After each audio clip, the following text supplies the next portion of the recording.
Hey, everyone. Hello. As promised, it's Naomi Wolf of Daily Clout and the Substack Outspoken and the Substack now, Dr. Naomi Wolf reads the Geneva Bible.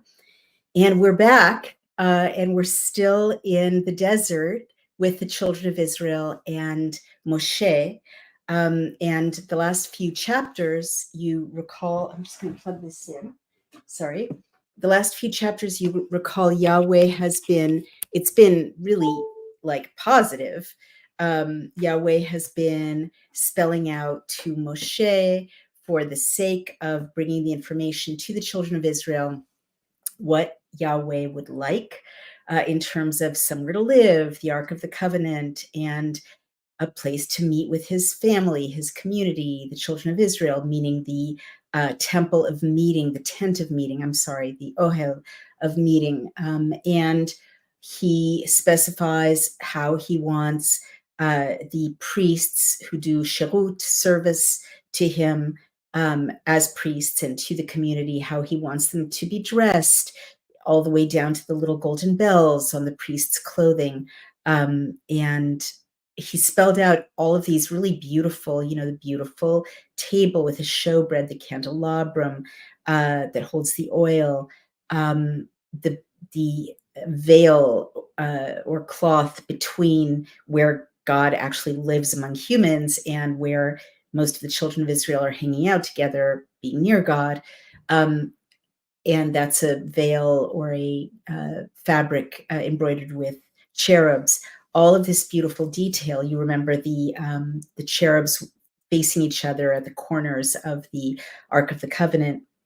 The mercy seat is the way it's been translated, even though it might not have any mention of mercy. It just could mean the lid, but it's made of gold, and it's like a technology where God can speak to people directly. Well, it's like this very excited, date planning, and like you can tell, like God's excited, like he really wants to live with people, hang out with people, talk to people, travel. Like literally, the Ark of the Covenant has rods and hooks made of gold with rods that go through them, so people can literally carry God's house with them as they travel through the desert.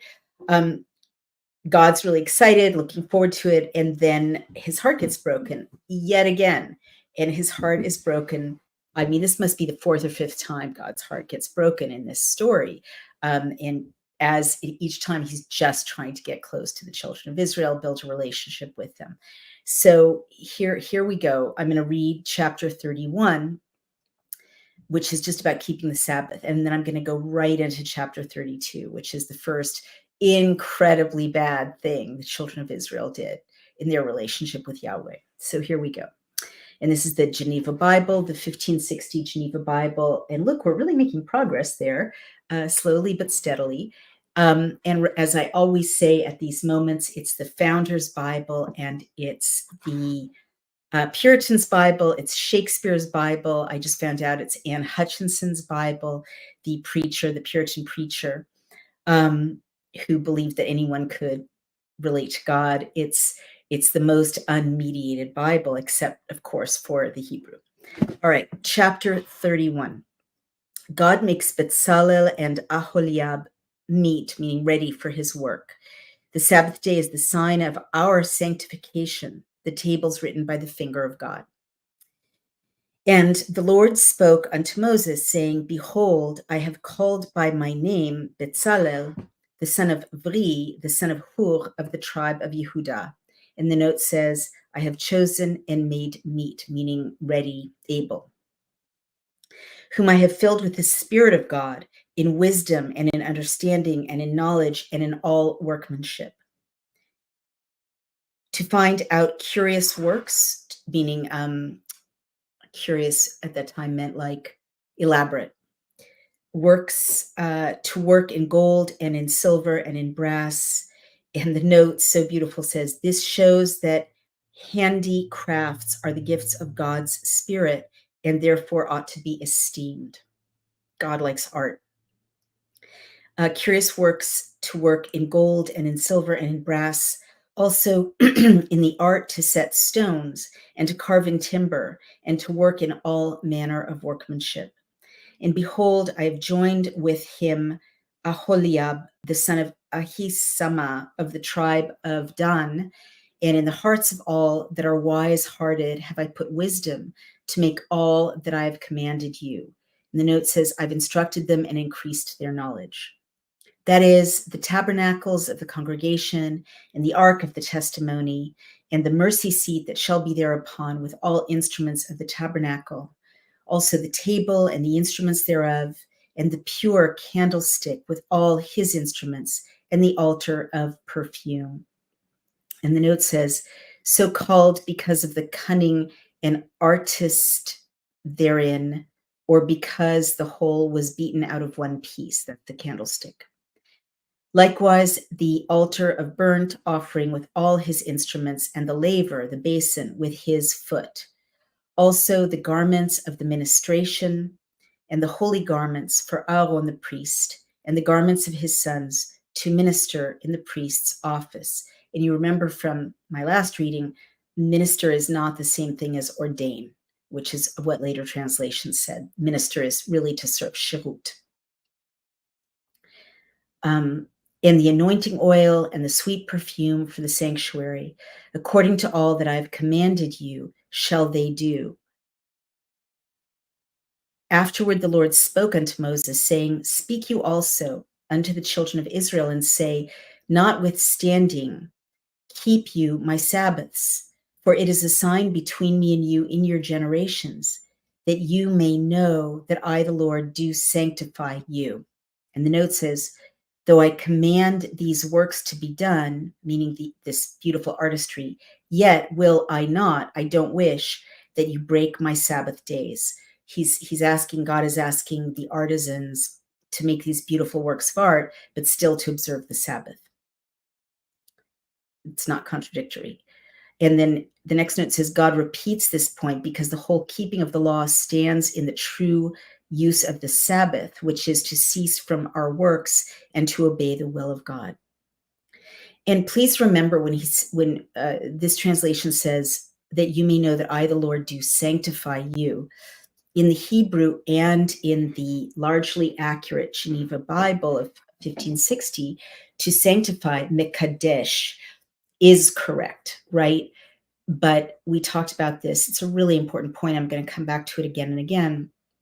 In the Jewish tradition, or certainly Judaism doesn't exist yet, right? But in the practice of these sacred books, this sacred story, the children of Israel relating to Yahweh, the idea of Mekadesh is very essential, and it's not the same as later Christian ideas of holiness, right? Holiness isn't bestowed all at once on, for instance, an ordained minister or priest. We talked about that last time. In the Jewish or Hebraic, I'm going to say, because Judaism doesn't exist yet, notion of Mekadesh, it's something anyone can do. You're supposed to do it, right? All of these commandments are ways that God helps you, lekadesh, to make holy your hands, to make holy your clothing, to make holy your food, to make holy your candles when you bless them on Shabbat, which is something, interestingly, that women in particular are asked to do. You can make holy the act of a man and wife becoming intimate on Shabbat, which is actually a commandment, a mitzvah. All of these ways Mekadesh, we draw down into kind of flawed human life and this flawed dimension, holiness, and get closer to God, right? But it's not like, bam, you're ordained and you're holy forever. And you have a special relationship to God that other people don't have. No, that is not what Mekadesh is. Anyone can do it. Everyone is supposed to do it. Everyone gets to participate in making holy. But you can't, it's not a one-off, right? You have to keep making holy. It doesn't last forever, right? It lasts as long as you make holy. Right? So I just think that's important because it really is a different notion. I'm not, I always say, I'm not holding up any one religion as better than any other religion. But it's different, for instance, than getting uh, absolution through confession, right? You're absolved, you're clean, you start over. Mekadesh is different. It's not something that someone else except God, right, does. No priest can do it for you. Uh, God does it with you. Okay, so it's a very different relationship to holiness, right? You're invited to kind of weave holiness into your life. Uh, from the most sacred, like sacrificing once a year. Eventually, there will be a temple, not yet. Or all the way to the most mundane, like before you break your bread and eat it, have a drink of wine. You make it holy. So it's super different idea of holiness. All right. So let's go back to where we were. Uh, and he's saying, so that you may know that I, the Lord, do sanctify you. I'm the one who makes you holy. You shall therefore keep the Sabbath, for it is holy unto you. And that means for you, right? He that defiles it shall die the death. Therefore, whosoever works therein, the same person shall be even cut off from among his people. 6 days shall men work, but in the seventh day is the Sabbath of the holy rest to the Lord. Whosoever does any work in the Sabbath day shall die the death. We're going to come back to that phrase. Wherefore, which means kind of thus, the children of Israel shall keep the Sabbath, that they may observe the rest throughout their generations for an everlasting covenant. It is a sign between me and the children of Israel forever. For in 6 days the Lord made the heaven and the earth, and in the seventh day he ceased and rested. And the note says, from creating his creatures, but not from governing and preserving them. I love how the note says, like, yes, he needed a rest from creating, but he's still God and he's still preserving, meaning taking care of, protecting, and governing his creatures, us. Thus, when the Lord had made an end of communing with Moses, remember that word, upon Mount Sinai, he gave him 2 tables of the testimony, even tables of stone written with the finger of God. Now we're going to go right into chapter 32 and brace yourselves because something really, really bad is about to happen. It's so bad. And the note here says the Israelites impute their deliverance to the calf. God is appeased by Moses' prayer. Moses breaks the tables. He slays the idolaters. Moses' zeal for the people. But when the people saw that Moses tarried long, he took a long time to come back, or he came down, or meaning before he came down from the mountain, the people gathered themselves together against Aaron and said unto him, Up, make us gods to go before us. For of this Moses, the man that brought us out of the land of Egypt, we know not what is become of him. We don't know what happened to him. He hasn't come back. He could be dead. And the note says the root of idolatry is when men think that God is not at hand, not nearby, except they see him carnally. Fascinating note. The note says the root of idolatry is that people don't trust that God is there if they can't physically see him. And I think that's a good definition of the root of idolatry. And the note goes on to say, thinking that they would rather forge idolatry than to resign their most precious jewels. So they want to revert to idolatry because a relationship with his invisible being is getting to be too demanding. And Aaron said to them, pluck off the golden earrings which are in the ears of your wives, of your sons, and of your daughters, and bring them unto me. Then all the people plucked from themselves the golden earrings which were in their ears, and they brought them unto Aaron. And the note says, such is the rage of idolaters that they spare no cost to satisfy their wicked desires. Who received them at their hands, Aaron received the jewels, and fashioned it with the graving tool, the engraving tool, and made of it a molten calf, a calf made out of molten gold.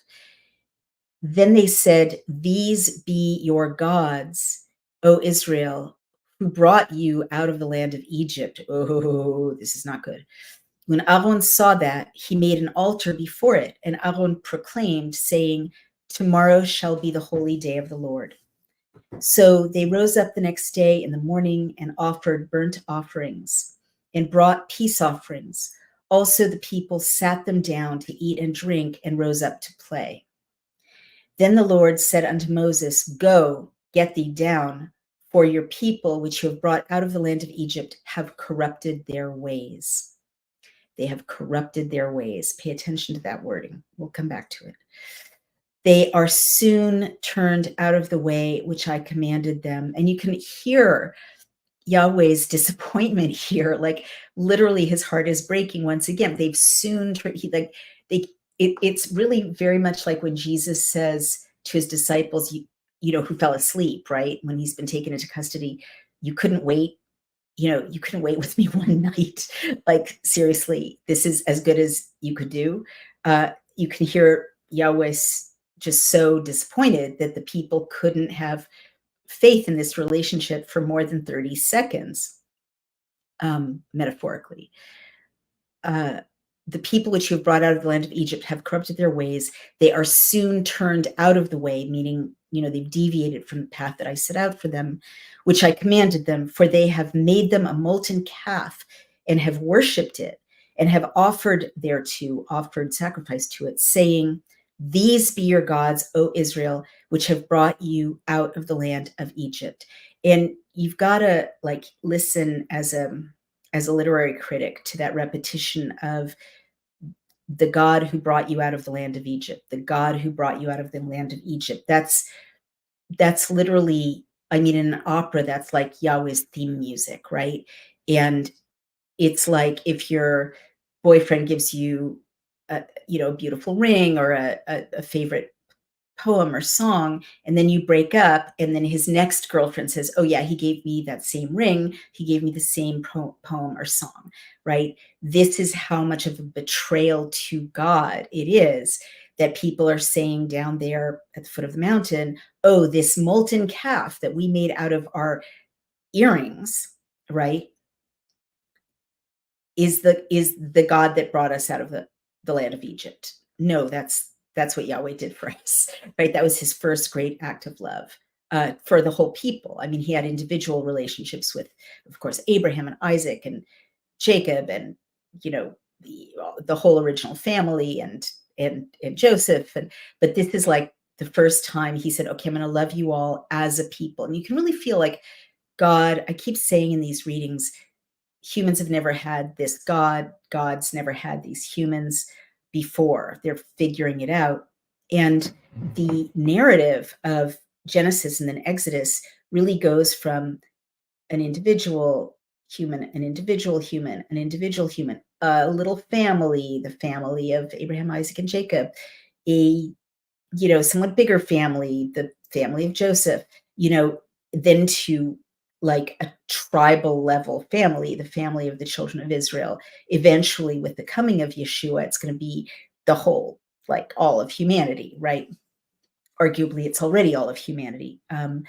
But it's like Yahweh keeps stretching and stretching Yahweh's practice of bringing in more and more people in a more and more comprehensive love. And it's not going that well. Like a few individuals are very, already very good characters, very pure of heart, like Abraham and Isaac and Joseph and so on. But this giant group, they're a mess. It's not, Yahweh is finding that you can't engage as Yahweh in a peaceful love relationship with a whole giant group of people without some of them breaking. your heart, because some of them will be very flawed. And there's also group consciousness, which is clearly very flawed, which is leading the children of Israel to, um, really, I mean, talk about a delusion, like the delusions we've seen over the last few years. Here, all of these people literally in a relationship with God Almighty, who brought them out of the land of Egypt and gave them, miracle after miracle, and a pillar of uh, cloud during the day and a pillar of fire by night. And, one miracle after another, saving their lives, feeding them, giving them the law, which is this great blessing. And the first time Moshe is late coming back. They don't send someone up to see what happened. They're like, okay, well, that's over. We're going to have a golden calf. Let's all, chip in our jewelry. I mean, it's gross, right? It's disappointing. Like, you read it and you think that's really not the way to treat Yahweh, right? That's just so embarrassing that they couldn't do better than that. And it's very heartbreaking. But it's not until I read this version and the Hebrew that I understood that God is presented in such a sympathetic, vulnerable light, right? With his heart like open to us, that this is not about, oh, the children of Israel are in trouble because God's so irrational and mean. Uh, but it's more like, a great love story where, um, Romeo isn't getting any word back from Juliet and thinks she's dead, and then found out she was actually just at a disco with some other guy, right? So this is just heartbreaking. All right. So um, again, the Lord said unto Moses, I have seen this people, and behold, it is a stiff-necked people. Um, and then the note says, whereby we see what necessity we have to pray earnestly to God to keep us in his true obedience and to send us good guides. And the note also says, God shows that the prayers of the godly stay his punishment, like hold back his punishment. So it appears that praying really does make a difference. But this is so heartbreaking. Now, and this is God talking, now therefore let me alone, that my wrath may wax hot against them, for I will consume them, but I will make of you a mighty people. I promise I'll stop interrupting, but this is one of those moments where, as a literary reader, this has such a ring of truth. This dialogue, God is heartbroken, and he's saying, "Leave me alone, Moses." I don't even want to talk about it. It's like, leave me alone. Don't even try to tell me to give them another chance. They've blown it. I don't want to talk about it. You can feel God's hurt feelings in the dialogue. And the other reason, once again, that I've become persuaded that something real happened here, I'm not going to swear that I know exactly what, because I'm not a literal reader of the holy text. I think that what we're dealing with is much too beautiful to be taken only literally.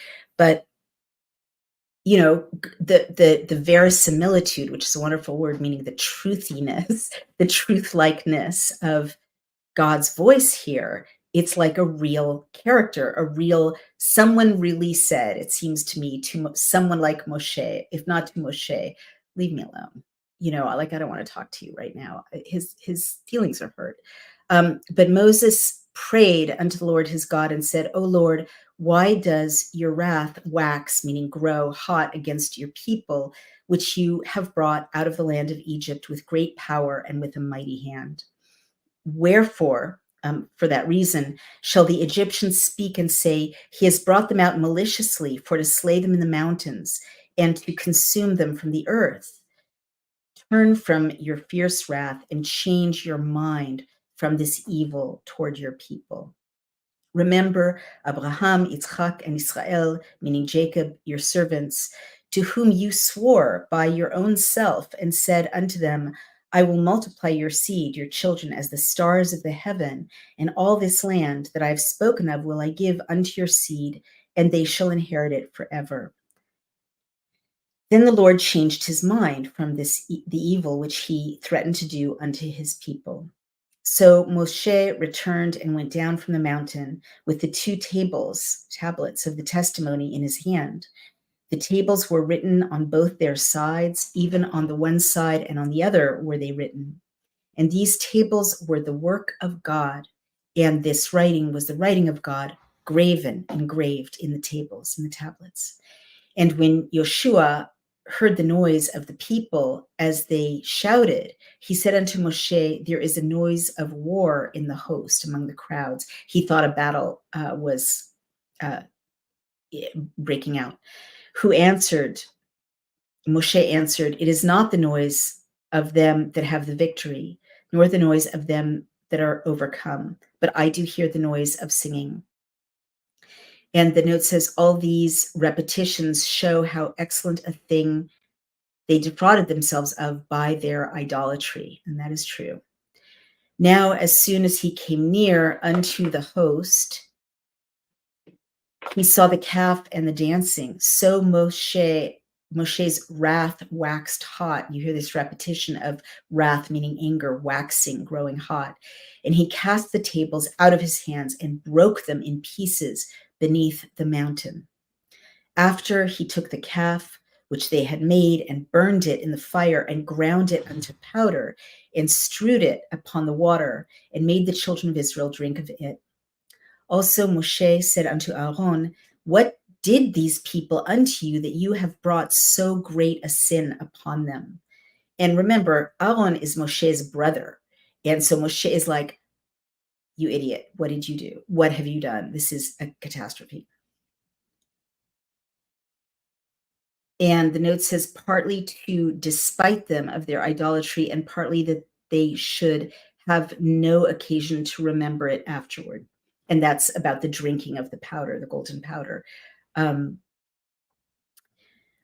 Aaron answered, let not the wrath, the anger of my Lord wax fierce. You know this people, that they are even set on mischief. And they said unto me, make us gods to go before us, for we know not what has become of this Moses, the man who brought us out of the land of Egypt. Then I said to them, you that have gold, pluck it off, take it off. And they brought it to me, and I did cast it into the fire, and thereof came this calf. So he's super lying to his brother. Moshe therefore saw that the people were naked, for Aaron had made them naked unto their shame among their enemies. And the note says both destitute of God's favor and an occasion to their enemies to speak evil of their God. And Moshe stood in the gate of the camp and said, who belongs to the Lord? Let him come to me. And all the sons of Levi gathered themselves unto him. Excuse me.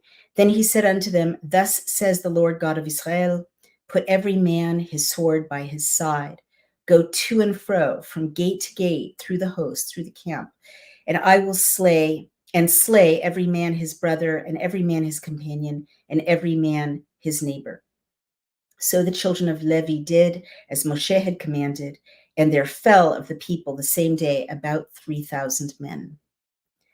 For Moshe had said, consecrate your hands unto the Lord this day, even every man upon his son and upon his brother, that there may be given you a blessing this day. And the note says, this fact, this massacre, did so please God that he turned the curse of Yaakov against Levi to a blessing. And the note also says, in reneging God's glory, we must have no respect to person, meaning we can't prioritize people, but put off all carnal affection, because they were killing their own neighbors and family members. And when the morning came, Moshe said unto the people, you have committed a grievous crime, but now I will go up to the Lord, if I may pacify him for your sin. Moshe therefore went again unto the Lord and said, oh, this people have sinned a great sin and have made the gods of gold. Therefore now, if you pardon their sin, your mercy shall appear. But if you will not, I pray you, erase me out of your book which you have written. Then the Lord said to Moses, whosoever has sinned against me, I will put him out of my book. Go now, therefore, bring the people unto the place which I commanded you. Behold, my angel shall go before you, but yet in the day of my visitation, I will visit their sin upon them. So the Lord plagued the people because they caused Aaron to make the calf which he made. And the notes say, so much he esteemed the glory of God, meaning Moshe, he preferred it even to his own salvation. And this note says, this declares how grievous a sin idolatry is, seeing that at Moses' prayer, God would not fully remit it. God wouldn't say, okay, fine, I'll just move on. God's like, this will be in the account. So that is the Geneva Bible reading. And I just want to reflect on a couple of things before we go on and look at the Revised Standard Version and then at the Hebrew, which is what we do. Oh, dear me. People are asking where can they find a good Geneva Bible? And they got ripped off. I'm so sorry. So this is Hendrickson's Bibles. It's a facsimile of the 1560 edition. And it's Peabody, Massachusetts. So Hendrickson Publishers LLC, P.O. Box 3473, Peabody, Massachusetts. So go to hendricksonpublishinggroup.com. And that's what I can recommend. You Hendrickson's Bibles. And you really want the 1560 edition, not the 1599 edition, which you can see online. Okay, before we go on to the Revised Standard Version and then the Hebrew, I just want to take a moment to process what's going on here. I mean, clearly idolatry, like God forgives a lot of things, right? God's forgiven, people attacking their brother and casting the mother of their child out to die in the desert, and a lot of horrible behavior. God kind of chalks up to human frailty and imperfection and cluelessness, and forgives. But idolatry, God does not forgive. And I guess I never really took idolatry that seriously because it sort of seemed like you're God. These are, little whatever, a golden calf, a thing made out of clay. Why are you so upset about this, essentially? But now that I've read, this far in the Geneva Bible and in the Hebrew, I really do understand why God is so upset about idolatry. It's the way you'd be upset about adultery. If you're in a committed relationship and you find out that someone's been in a committed relationship with someone completely different, not you, that's kind of unforgivable, right? It's very hard to piece the relationship together again after that. And again and again, God is just wanting this love relationship with us. And I can see that even God has his boundaries, like I'll put up with this, I'll put up with that. You're just a human being. But when you take the love to some other relationship, I'm not there for that anymore. And it sounds reasonable when you read it in context. It's a reasonable way to react when someone you love betrays you, which is what idolatry is. So I guess the other thing I really want to talk about is this notion of erase me from the book. I mean, one thing that's really clear in the narrative of this scene, especially chapter 32, on the mountain and the bringing down of the tablets, or the first iteration of the tablets, is God as an author. And the idea of the book as sacred. And this is a very early iteration of this idea that the book is sacred, right? Or that writing is sacred. But this narrative stresses more than once that this is written with God's finger, like his own finger, right? And why is that? Because at this time, tablets were made of clay, and people would use their finger or an instrument, right, to write in the wet clay to create the tablets. Um, and it also is a foreshadowing of that scene where people are condemning an adulterous woman in the New Testament, and Yeshua bends down and writes with his finger in the dust and says, "May he who is without sin among you cast the first stone." And the people who are being so judgmental kind of go away, right? And we don't know what Yeshua wrote, but you have these echoes back and forth between these two sacred texts, thousands of years apart. Um, but I haven't unpacked fully this idea of God as an author and the book as sacred, but I will say that at the end of this chapter, Moshe is saying to God, look, you know, basically spare the people, but erase me out of your book. He's being very sacrificial, really, again, foreshadowing Yeshua, right? Like, I don't care about my own salvation. I want them to be saved. You can erase me from your book. And God says, I'm not going to erase you. You actually were faithful to me. I will erase those who were not faithful to me. But I want to bring this up. And then at the end, he says, there's lots of weird translations of this in all the English, but in the Hebrew, it's this, you're going to see this notion of accounting.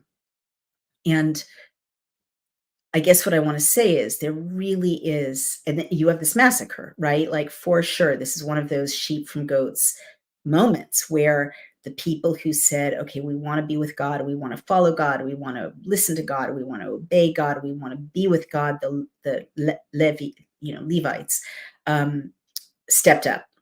And Moshe, obviously, and Aaron, even though he was a real equivocator in this text, and then the other people were wiped out, and then it's only the remnant really who chose to be with God who move on from this scene and start the next phase of the journey that eventually ends in the land of Israel, the Holy Land.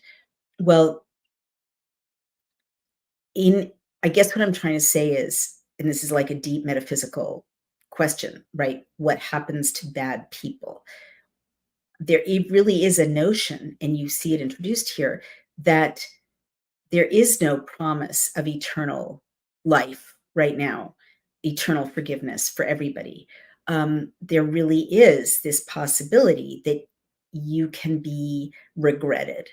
Your creation could be regretted by God if you are really, really, really bad, and God will just erase you or hold it to your account when the accounting is done. We don't know yet exactly what that looks like.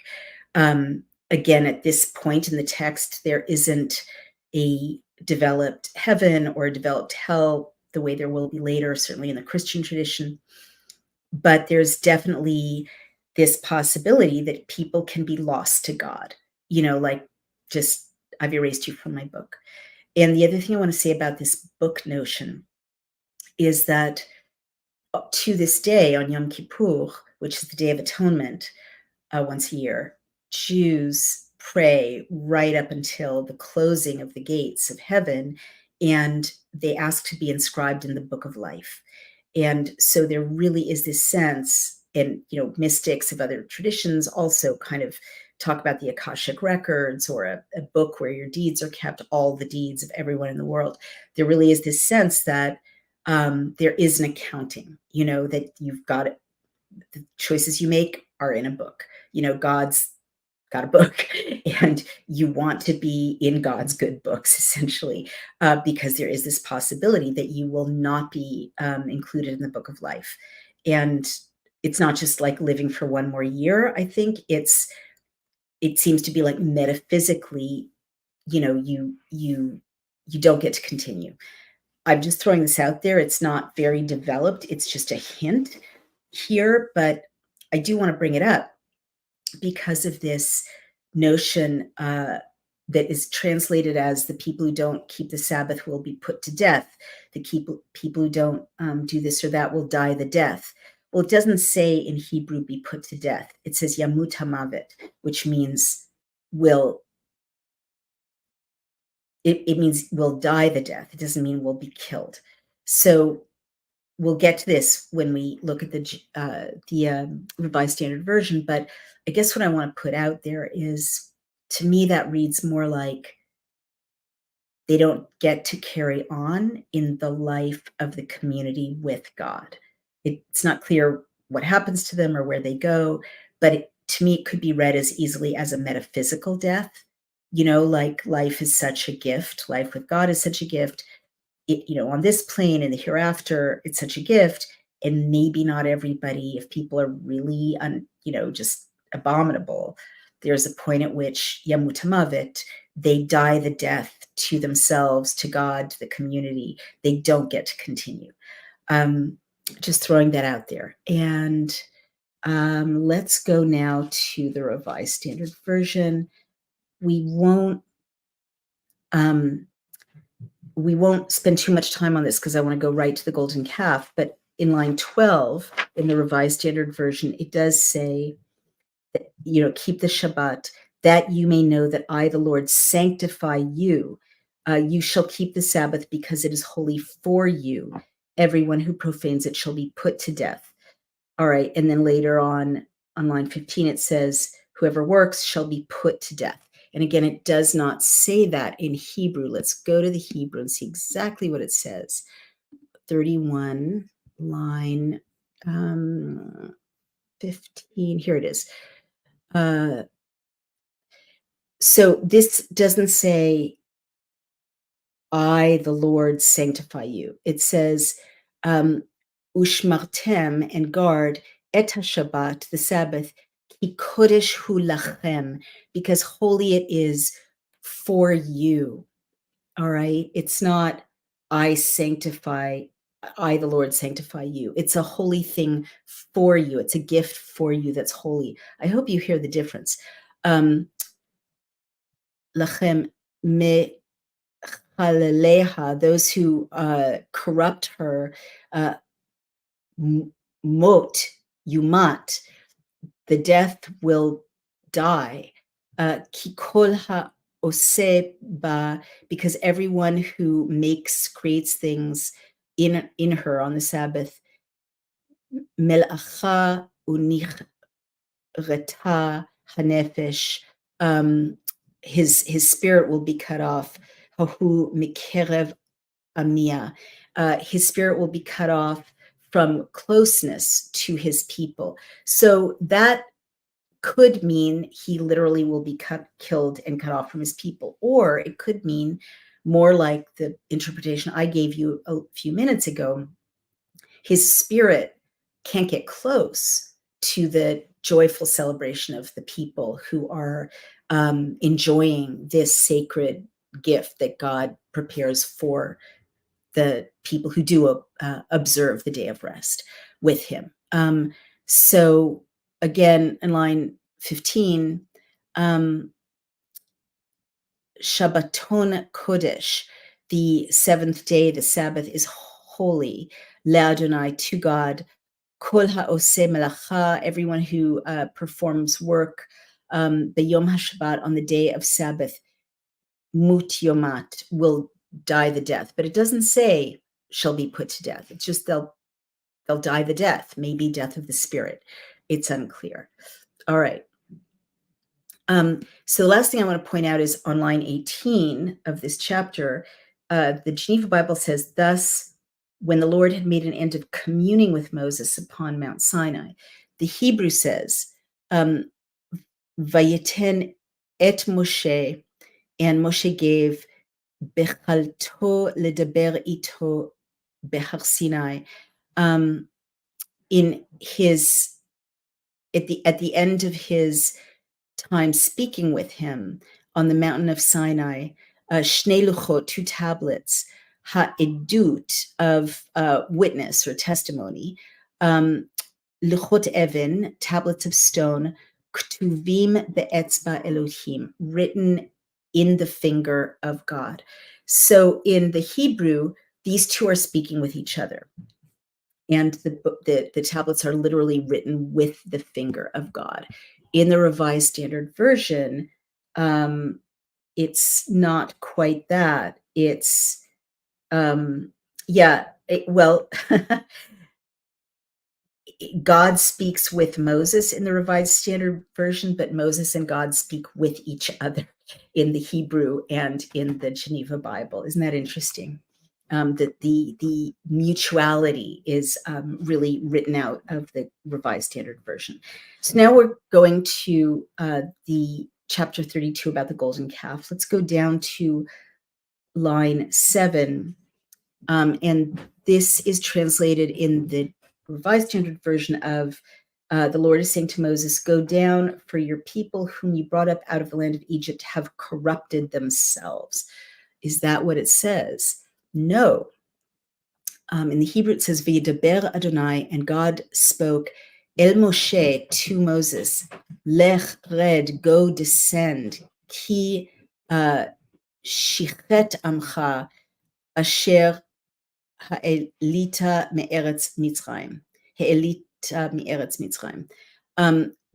Uh, your kishichet amcha, your people have acted corruptly. That the people that you brought up out of the land of Egypt. And I think it's just important because in the Revised Standard Version, this theme just is constant, that people are portrayed as being gross and pathetic and messing up and like innately gross. But in the Hebrew, they have acted corruptly. They have not corrupted themselves, like existentially. And let's go now to line 14 in the Revised Standard Version. It says, Moses is asking, please don't do it, don't destroy them. He's kind of begging God to repent. And the Revised Standard Version says, and the Lord repented of the evil which he thought to do to his people. And it's much more benign in the Hebrew. In the Hebrew, it's v'yinachem. Then the Lord reconsidered Adonai el hara'ah, God toward the badness, the evil, asher diber la'asot le'amo, which he had spoken to do to his people. So he's much more gently reconsidering in the Hebrew. Let's go to line 25. And this is so interesting. Line 25 in the Geneva Bible is that Moses therefore saw that the people were naked, for Aaron had made them naked unto their shame among their enemies. The Revised Standard Version has no nakedness at all. It says, and when Moses saw that the people had broken loose, for Aaron had let them break loose to their shame among their enemies. And in the Hebrew, it is much more naked than not, but it's not broken loose. V'yare Moshe, and Moses saw et ha'am ki parua hu ki paro Aharon l'shimtza bekamehem. So Moses saw the people that they were exposed, parua, for Aaron had exposed them to be disgraced before their adversaries. It could mean a lot of things, but I think what's important is, well, it's certainly not broken loose, right? Lifroa, it could mean to break loose, but it's definitely a sense of chaos. And it's a sense of, it's like, Cat in the Hat, when the parents leave and thing 1 and thing 2 create chaos. And then the parents come home and it's like, everything's out of control and it's very dangerous. That's the feeling you get. Parua, it's like exposed, naked, vulnerable, chaotic, right? Things are not good. And then when Moshe came down to the camp and he said, separate yourselves. Who is for God? Whoever is for the Lord, let him come to me. And all the sons of Levi gathered round him. In the Revised Standard Version, 29 says, and Moshe said, and Moses said, today you have ordained yourself for the service of the Lord, each one at the cost of his son and of his brother, that he may bestow a blessing upon you this day. So that's not exactly what it says. In Hebrew, it says, Vayom mer Moshe mil'u yadechem. And Moshe said, and this is the same expression we had when we were talking about ordination with the priest. And it was not ordination, it was mil'u yadechem, fill your hands.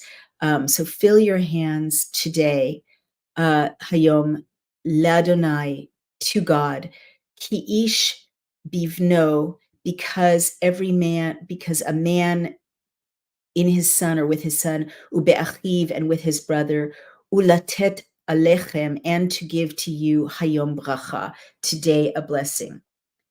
So it's not ordain yourselves, it's fill your hands. And it doesn't say for the service of the Lord.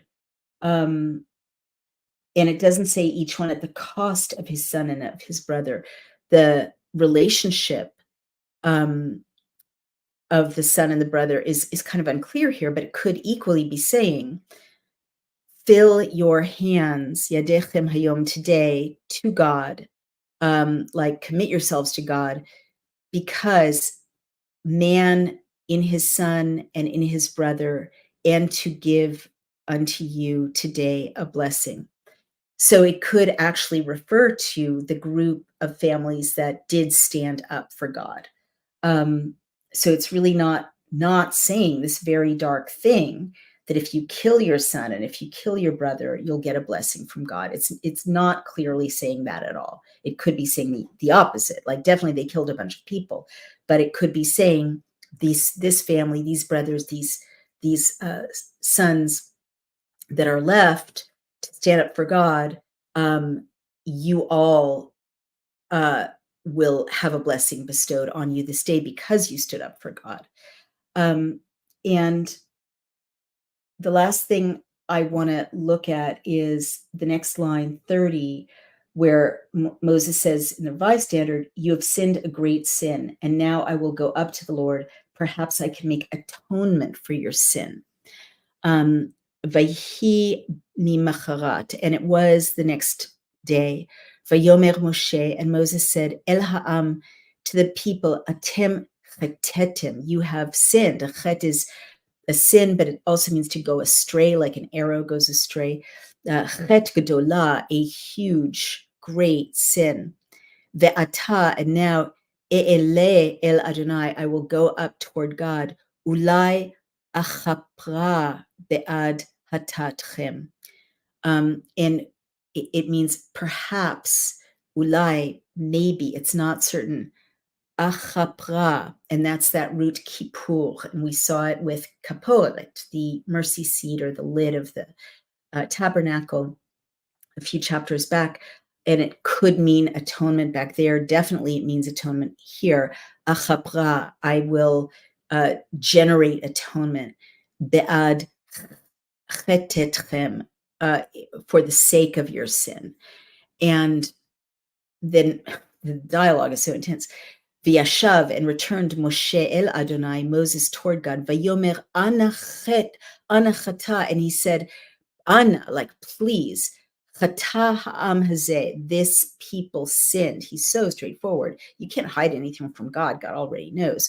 Chata gdola, a huge sin. V'yasu lahem Elohei zahav, and they made to them gods of gold. Ve'ata, and now, im tisa chatatam, if you forgive their sin, and then there's no clause there. So the clause that the Geneva Bible added just isn't there. Like they added, thy mercy shall appear. It's really not there. He's kind of saying, just please, if you forgive their sin. He doesn't say what. He's kind of just begging. But if not, ve'im ein, and if you don't, mechenina, erase me now, please. Misiprecha, from your book. It's literally from your book, asher katavta, which you have written. And then the Lord said to Moses, Vayomer Adonai el Moshe, the Lord said to Moses, Mi asher chatali, he who has sinned to me, em Emcheni, I will erase Emchenu misipri, I will erase him from my book. And you get this iteration of your book, my book. It's a real book, it feels like. And it's so powerful. Ve'ata, and you keep hearing this repetition of ata, meaning and now, and now. Ve'ata lech, go. Neche et ha'am, lead the people, el asher dibarti lach, to the place, to that which about which I've spoken to you. Hine malachi yelech, here my angel, which also means my messenger, will go yelech lefanecha, uveyom pakdi, will go ahead of you, ubeyom, and in the day, pakdi, that I make an accounting. And you've seen this root. It's so important. Lefaked, mefaked, pakaditi. Lefaked is really to task someone, like with authority, like a mefaked is a commander in the army, but it's also accounting, right? It's also got literally a numerical sense. In the day, pakdi, of my accounting, fakadati alehem, and I will account it upon them, chatatam, their sin. So it's like karma is real. You just don't get away with things in the sense of everything exists. You know, God doesn't erase everything. There's some things that are just too serious for God to just wipe out because we live in a moral universe. Vayigof Adonai et ha'am, and he plagued the people al asher asu, on that which they had made, et ha'egel, the calf, asher asa Aaron, which Aaron had made. So the people received a plague because they had made a golden calf with Aaron. And that is the end of it for now. Except I just do want to say, in the Hebrew and the Revised Standard Version, it's erase me, like leave me out of your book. And in the Revised Standard Version, it's, and if not, blot me out of your book, which you have written. And that's such an interesting difference, right? Erase is gone. It's gone. There's no record of it. Like, it's like you weren't created. And a blot is much more, no disrespect to Catholicism, much more this notion of a sin that doesn't get erased, right? It's a record of sin, a blot on the book. Two different concepts of what happens to someone really bad.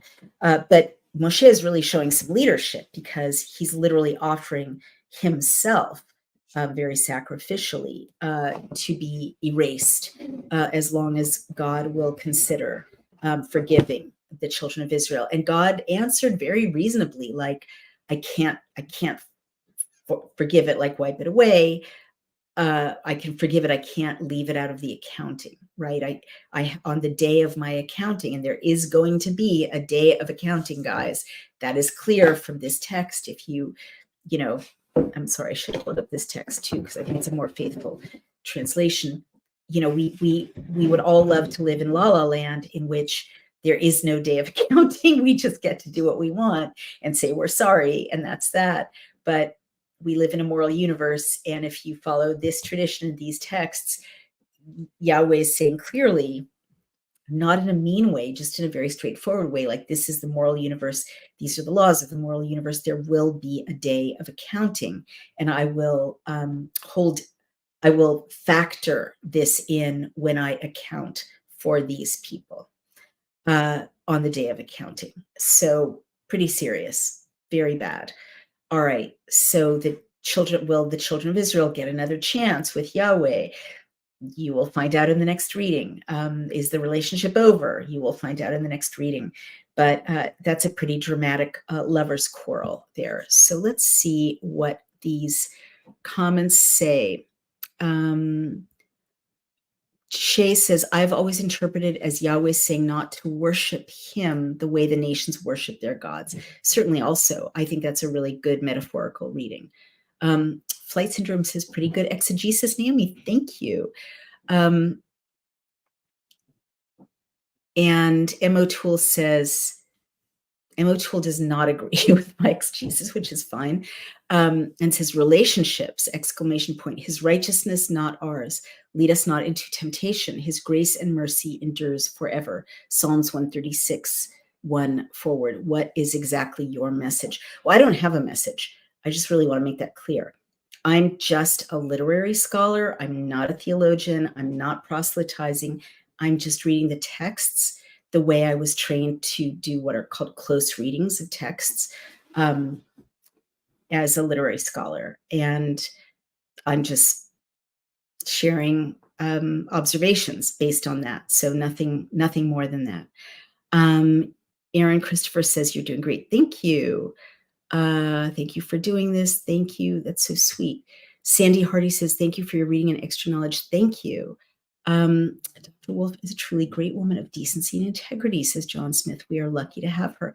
Well, I'm lucky to have you, and thank you so much. Michael Semrock says, I'm enjoying your Bible commentary. Interesting. And wow, kind of heavy. Must go over and reread, says Karen Phelps. Totally. It is kind of heavy, right? It's like, it's on us. It's not someone else.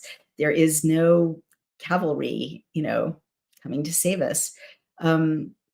At least in this text.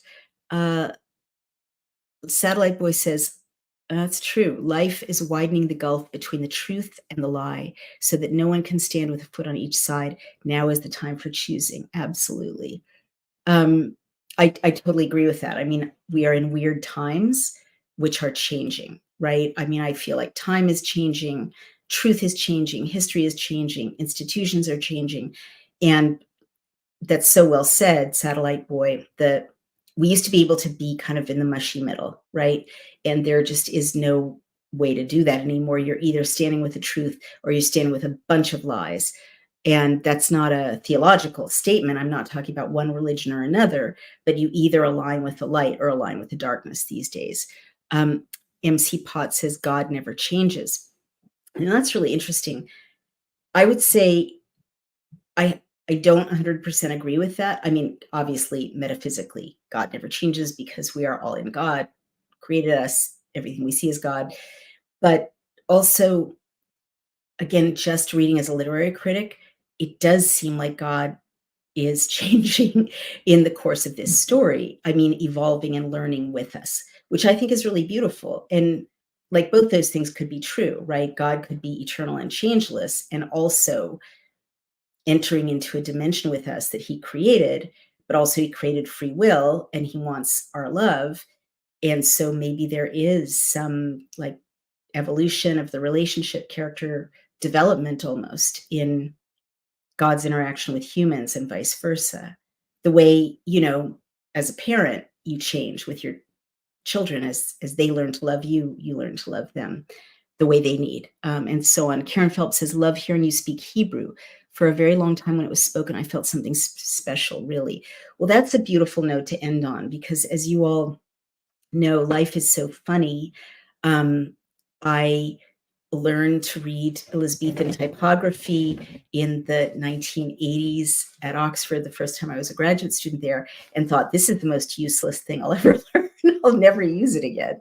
And then I, learned Hebrew when I was a child, and as an adult thought, I'll never use this. I'll never make use of it. And now decades later, I'm using the Elizabethan typography reading, I'm using the Hebrew, and I'm certainly learning a lot. Okay, well, that's a good point. Tom F. says Malachi 3:6, KJV, for I am the Lord, I change not, therefore ye sons of Jacob are not consumed. I would like to look at the Hebrew and at the Geneva Bible version of Malachi 3:6. Not that Not that I'm saying you're wrong, just that, my feelings about the KJV, um, beautiful, but, we need multiple sources to get it kind of the closest to the heart of the original. Let's stop there. This is so exciting, but I do need to stop there.